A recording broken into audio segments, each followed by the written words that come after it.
மதுரையில் நள்ளிரவு நேரத்தில் இளைஞர்கள் சிலர் பைக் வீலிங்கில் ஈடுபட்ட வீடியோ காட்சிகள் வெளியாகியுள்ளன. இதுகுறித்தான விவரங்களோடு இணைகிறார் செய்தியாளர் ராஜ்குமார். வணக்கம். கூடுதல் தகவல்களை பதிவு பண்ணலாம்.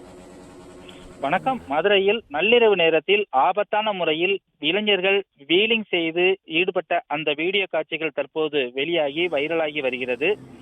மதுரை மாநகர் பகுதியில் அதிவேகமாக பைக் ஓட்டி வீலிங் செய்யும் இளைஞர்களின் எண்ணிக்கை நாளுக்கு நாள் அதிகரித்து வந்த நிலையில மாநகர காவல்துறை சார்பாகவும் அவர்களை பிடித்து எச்சரிக்கை விடுத்த வந்த வண்ணம் இருக்கிறார்கள். இந்த நிலையில்தான் மதுரை தெற்கு வாசல் பகுதியில நள்ளிரவு நேரம் சுமார் 50க்கும் மேற்பட்ட இளைஞர்கள் பைக்கில் ஆபத்தான முறையில் வீலிங்கில் ஈடுபட்ட வீடியோவானது தற்போது சமூக வலைதளங்களில் வைரலாகி வருகிறது. இதில் தலைக்கவசம் அணியாமலும் பாதுகாப்பு உபகரணங்கள் ஏதுமின்றி அவர்கள் பைக்கில் வீலிங்கில் ஈடுபட திரளான இளைஞர்கள் அங்கு கூடி நின்று வேடிக்கை பார்த்து கூச்சலிட்டு விசிலடித்து அவர்களை உற்சாகப்படுத்தக்கூடிய காட்சிகள் தான் தற்போது வீடியோவா வெளியாகி வைரலாகி வருகிறது.